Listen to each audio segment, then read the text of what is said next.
आनंद के साथ।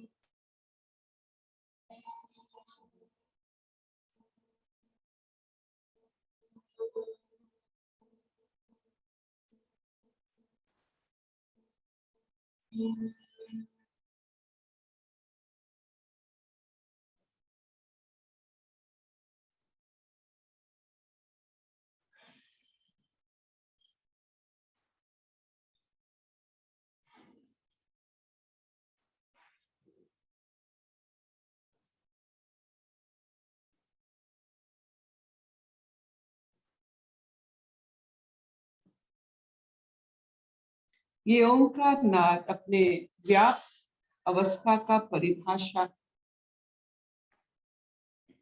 आपके आकार से आप सीमित है, लेकिन आपकी नाद से आप असीमित व्याप्त। आपकी वाणी के द्वारा, आपके नाद के द्वारा आप उस जगह को छू सकते हैं कि आपका शरीर जहां नहीं जा सकता। आपकी सोच के द्वारा आप इस ब्रह्मांड को घूम सकते हैं।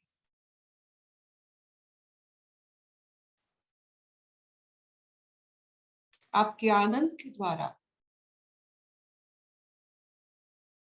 सारा ब्रह्मांड को अपने भीतर अनुभव कर सकते हैं। आप ही का ब्रह्मांड है, आप ही का रचना किया हुआ ब्रह्मांड। ये स्तर है, लेकिन शरीर धात से निकले तो ये स्तर अनुभव होता है। जैसे अच्छी शब्दों के प्रयोग से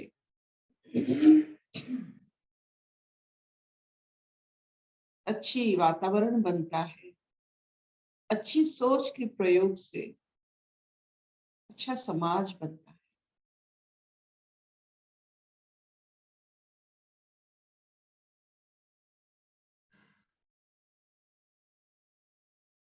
तो ये ओंकार नाद की बहुत सारे पहलू होते हैं। ये ऐसा गुरु गंभीर अवस्था नहीं है, एक आनंद की लहर है, एक आह्लादनी शक्ति, एक कृष्ण की राधा।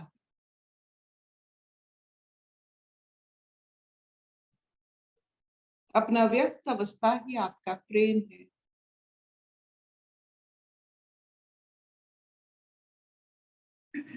आपकी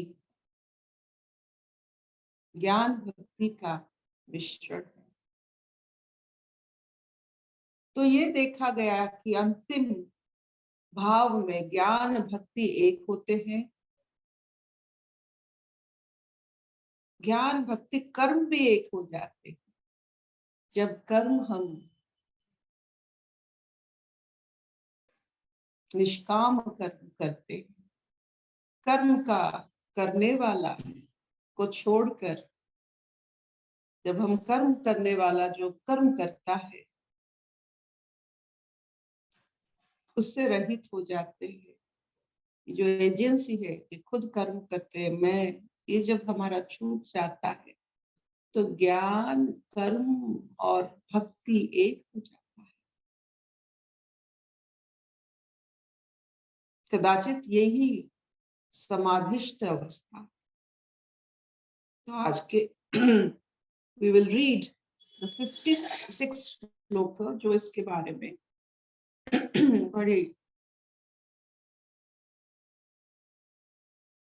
साधारण तरीके से बहुत सुंदर श्लोक, इतने श्लोक पढ़े हुए हैं कि आहिस्ता आहिस्ता संस्कृत अपना लगने लगा है।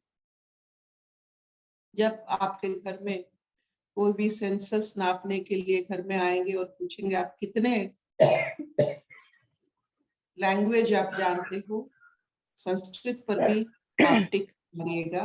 ये अपना हर भाषा इसी से पैदाइश है, तो संस्कृत में जरूर अपना राइट जरूर मानना ताकि हमारे संस्कृत, हमारा ये भाषाओं की श्रेष्ठ भाषा, जितनी भाषाएं संसार में श्रेष्ठ भाषा है ये संस्कृत। क्यों हमें इसे श्रेष्ठ मानते हैं? बहुत कम शब्दों में बहुत बयान हो जाता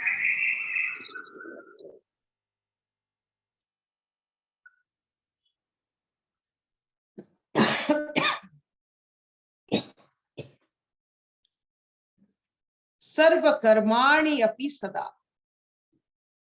कुर्वाण मदवी अप आश्रय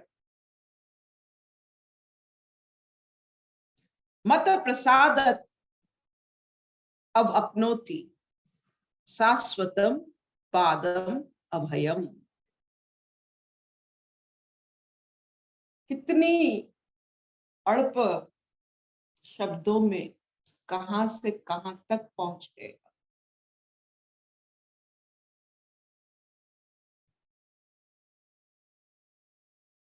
सर्व कर्माणि, ऑल एक्शंस,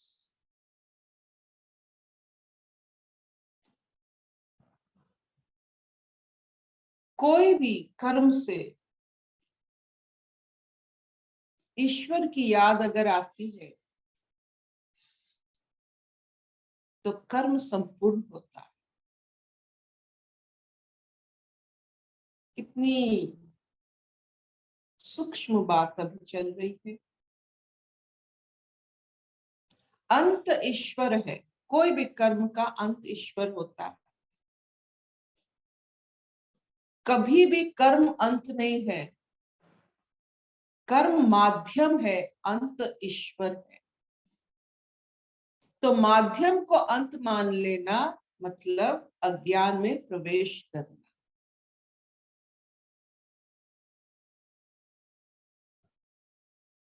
अगर हम ये भगवत गीता की, माँ सरस्वती की प्रचार प्रसार की जो थोड़ा बहुत काम करते हैं, इसी को अगर हम अंत मान ले तो कोई भी काम माध्यम है, अंत नहीं। कितने बारीकी से इसमें पर्दा हट जाता है। जब हम हाथ पैर कभी हिलाते हैं,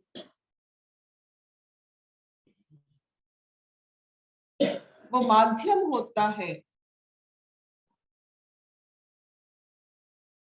सत चित आनंद अवस्था में जाने के लिए। सतचित आनंद अवस्था ही ईश्वर का स्वरूप होता है और आपका प्योर फॉर्मेशन होता है, जिसमें आप मिल सकते हो। बिना पर्दा अगर मिलना चाहते हो तो अपने सतचित आनंद रूप से ही बिल्कुल पूरा मिल सकते हो। जैसे नदी समंदर में मिलता है,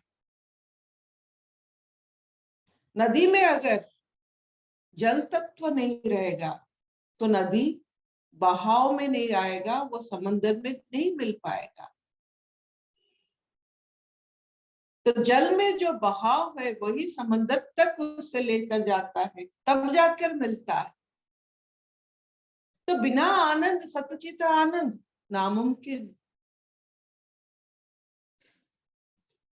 तो थोड़ा थोड़ा आनंद पुलक अपने आप में जागृत कीजिए, अपने ज्ञान के कारण, भक्ति के कारण, कर्म के कारण, ताकि वो आनंद ही आपको आनंद से मिलवाएगा।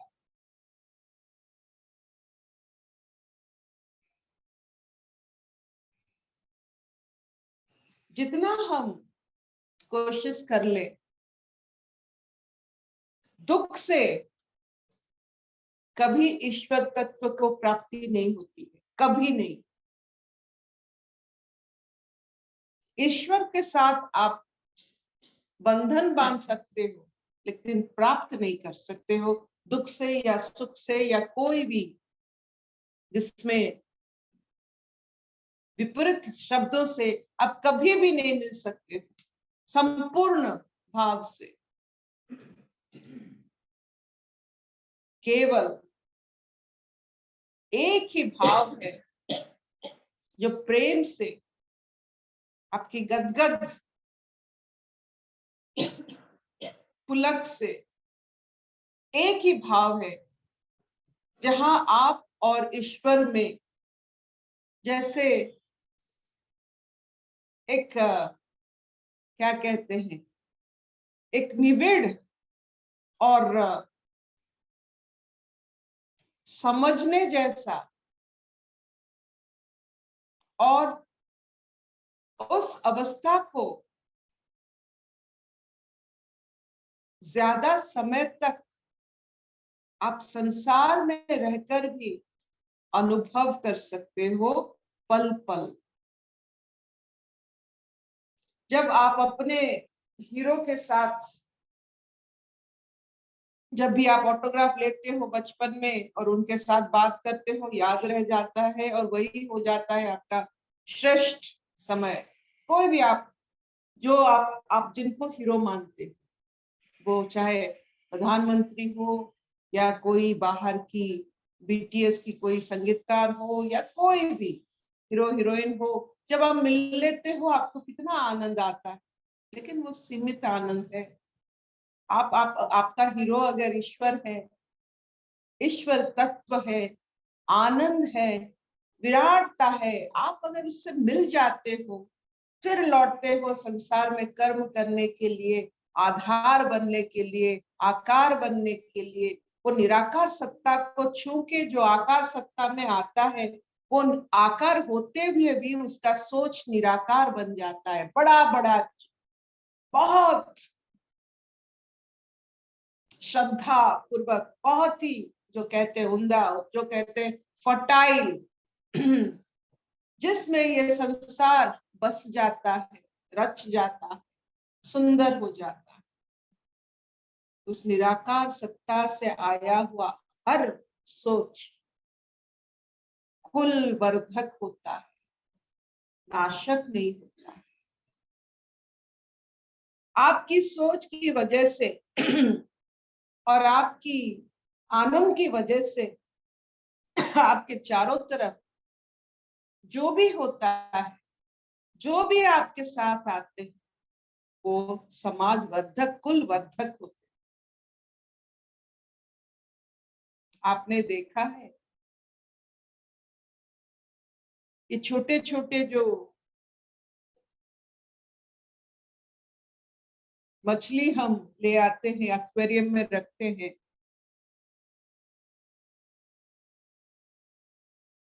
उनका कुल वर्धन करना शक्ति क्षय हो जाता है।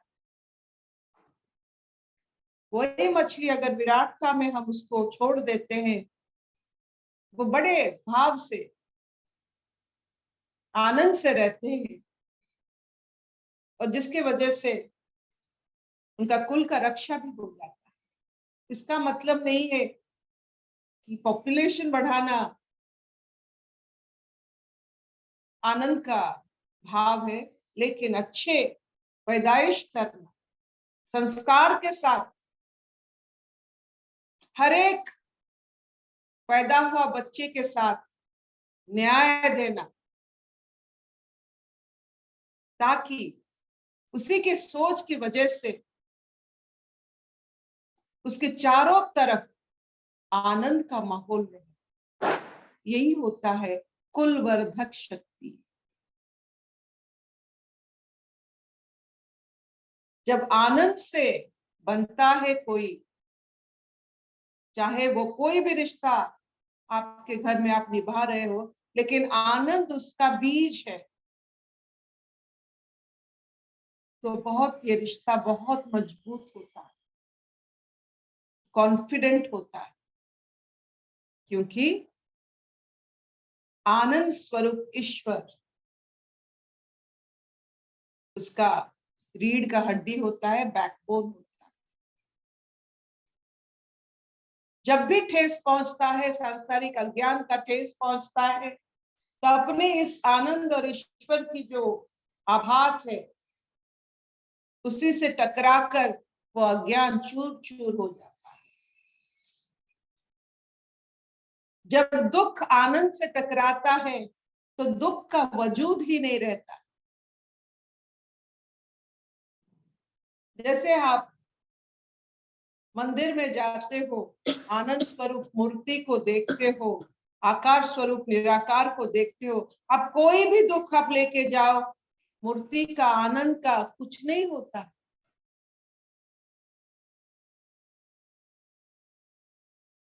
पहले जब हम जाते हैं मूर्ति में दुख लेकर, कुछ नहीं दिखाई देता है मूर्ति का, सिर्फ सजावट दिखाई देता है। जब वो दुख से हम आहिस्ता आहिस्ता मुक्ति हो जाती है तो वो हंसता हुआ चेहरा नजर आता है। जब आपको मूर्ति में हंसता हुआ चेहरा नजर आ जाए, वो फूलों से, उस माला से, वो जो जितने आभूषण से आप अगर आपकी आंख खोज लेती है, वो छोटा सा हंसी इतना छोटा होता है लेकिन बहुत ही भारी होता है। अगर आपको वो पहले दिख जाता है तो आपका दुख चूर चूर हो जाता है।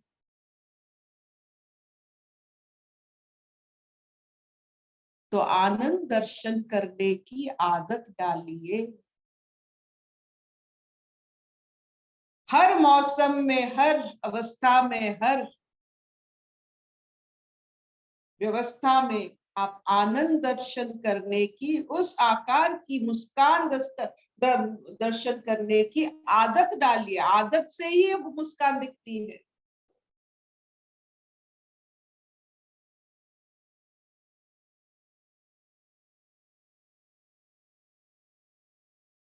Will this do? इतना चलेगा? जी दीदी चलेगा। ठीक है, चलेगा चलेगा। थैंक यू दीदी। एक आनंद का दिलवाने की मूर्ति नहीं।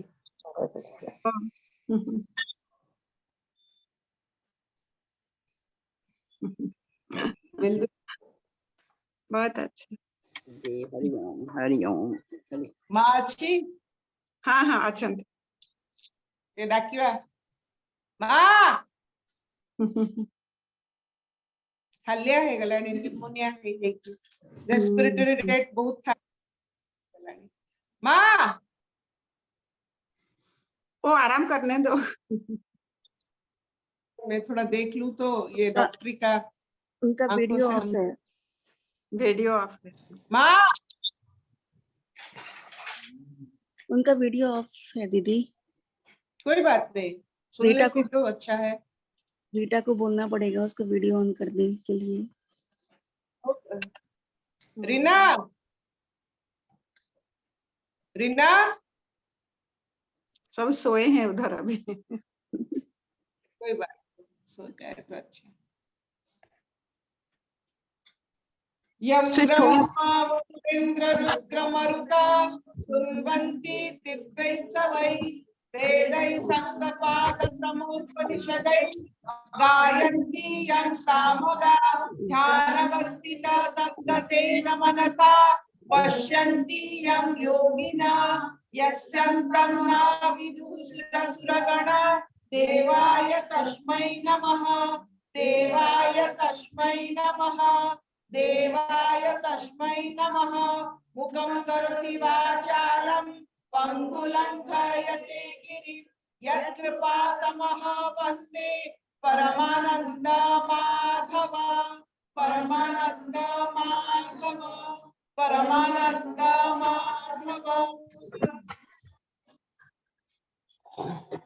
चावनो ये अड़गु चाव। अरे रीना सब ठीक ठाक? नमस्कार ना बोलो ना। आज्ञा ननी। नमस्कार नमस्कार। रीना आज्ञा ननी।